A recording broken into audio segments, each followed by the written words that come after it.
long an edit needs to be, like all that stuff. They freak out over it, okay? But it's all up here. They may not have the editing power, okay? They can probably script a little bit, they can probably edit a little bit, but they're a strategist. So this person needs about 2 editors. You can get them overseas for about $3K. Also, you want to charge this person between 8 and 10 grand. You want to get 2 editors overseas for about $3K, and you want to get a script writer / researcher / briefer. And whenever I say briefer, this is somebody who might be doing quality control with the editors. That person you want to pay about $5K. So $3K for the editors, $5K for this like junior director, and then about $8 to $10K for the actual hub strategist. Okay, now let's go to long form. You want your growth strategist. I'm going to give an agency recommendation here. Presley Milton and Cam Minier. These guys crush it on the YouTube agency side.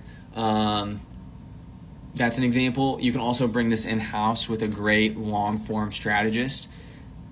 Patty Galloway's agency would be another one for this. They're probably high-ticket. These are both high-ticket agencies. But it's going to give you an idea of the type of level you want this strategy to be. This growth strategist is going to have a team underneath them. Number one, they need a budget for packaging. You might not need somebody on the team that does packaging, but you need to have a budget for packaging. Maybe you use clickables.com.io. Clickable. You might have to do some research. I think it's Clickable. That's like a YouTube packaging, but you need someone dedicated to packaging, or at least a budget. I would say $3K. You need an editor, a long form editor for the podcast, for all that stuff. I would say $3K for this editor. And then you need another scripter and researcher and briefer. Again, $5K. Somewhat similar to short form, except one less editor and a packaging fund instead. Okay, whenever we go to email, you don't need a lot on the email side. The goal is that the analytics funnel person that we talked about, miscellaneous, can set up all of the automations and the segmenting. You need one writer to build out email sequences. This could also, never mind. You need a writer to build out the sequences, so welcome sequence, abandoned cart sequence, lead magnet sequences, countdown sequences to webinars, stuff like that. $5K. Maybe you might have to push up to $8K depending on how much email you're doing. Do not slack on email, but one great ghostwriter can take email a very long way. Next, we need a ghostwriter for written socials. This is X and LinkedIn. Depending on your business model, you might want a strategist here, but the odds are you can probably get away with one person. That's a niche specific for this for about $5K. DM me if you're looking for a ghostwriter for written social. I have a guy that he's like one of my closest friends. He's an absolute killer. His name's Thomas Vlasman. I will definitely put you in contact with him. He's a killer. Okay. We have now talked about miscellaneous, short form, long form, email, and written social with a head of content at the top. Your head of content, I don't know if I said this, you should be paying them a ton of money, anywhere between $12,000 and $15,000. This averages out to be about $95,000 to $105,000 a month. Okay. 6 figures a month going into your team. This is what it takes to do more than $10 million a month. My friend, he lives right across the street. He works for a company that does $10 million a month. Their content team isn't even half of this. Okay? So before, oh my gosh, like how would I ever afford six figures a month? The return on investment, if you hire the right people and you build this over 2 to 3 years, is like a ton of money. You will take over the world. This is how you go from 1 million to 10 million. If you're at $1 million, I would heavily suggest you open up some profit. DM me. I hope you put this together. I hope you find a content strategist. We'll go from there. Odds are, you're still watching this, you're probably just some random kid that was really interested in talking about this, and you don't have $1 million a month, which is fine. But now you know.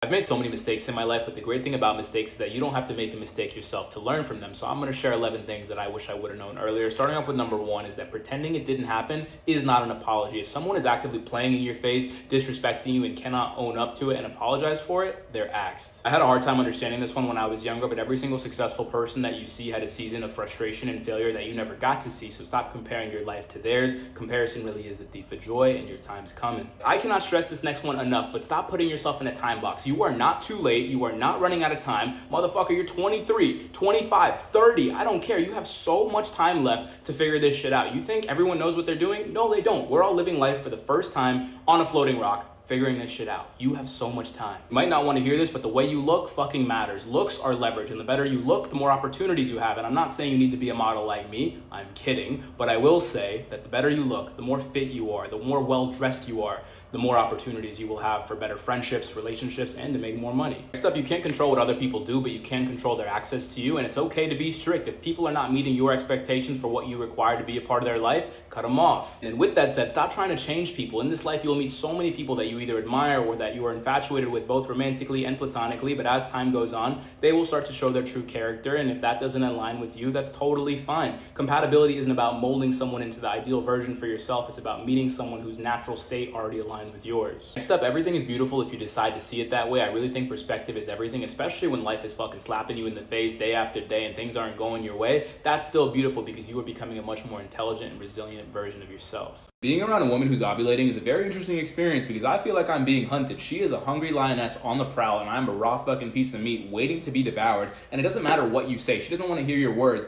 She just wants to hear this, which is fine, but it's really interesting because they start doing tricks all of a sudden. Like, I didn't know you could do a handstand. I didn't know you could do the splits on it, and I'm not complaining, but this is new. You know what I mean? I've heard them tell me and describe it as in a way of an itch that cannot be satisfied. It is an insatiable desire, and they are foaming at the mouth looking at you, my man. So if she's ever told you that you'd be a good father, don't believe her. She was just ovulating. And during this time, if you find that your girl is standing in front of the mirror longer than usual, let her be. She looks good. She feels confident. Her body is T. Clock it. But with that said, be careful about the compliments you throw her way because she will attack you. To summarize all this, during ovulation, her energy and mood will be pretty high, but that only lasts a couple days because her hormones are going to jump off a cliff when she enters the luteal phase. And during this time, you need to be extra patient, extra caring with her because she's going to be super critical of herself. And just generally speaking, gentlemen, if you have a girlfriend, if you have a wife, it is in your best interest to learn a little bit more about the 4 phases and how it affects your shorty personally. Page. Waking up at 4 in the morning, hitting a cold plunge and running 17 miles before everybody wakes up is a very hard thing to do, and that's exactly why I don't do it. And anyone that says they do it is either lying or faking it for social media. So let's go over my real routine. I think there's a huge misconception that in order to be successful, you need to have this super sexy regimented morning routine, when that couldn't be further from the truth because every single day my alarm goes off around 7 a.m. and I never snooze it. I actually do turn it off and I wake up right away, but I start scrolling on my phone immediately. I go on my social media, I go on my text messages, and I go on my emails just to make sure that I didn't miss anything important for the day. And then once I've checked in on my family, my friends, and my businesses and everything is good, I literally rot in bed for another 10 to 15 minutes just scrolling on my phone, all while chugging a big ass bottle of water. You gotta stay hydrated. And from there I go to the bathroom and take care of my 3 S's, which are shit, shower, and shave. That takes about 15 to 20 minutes. I throw on some good music and I literally have a gratitude session in my shower, just taking some time to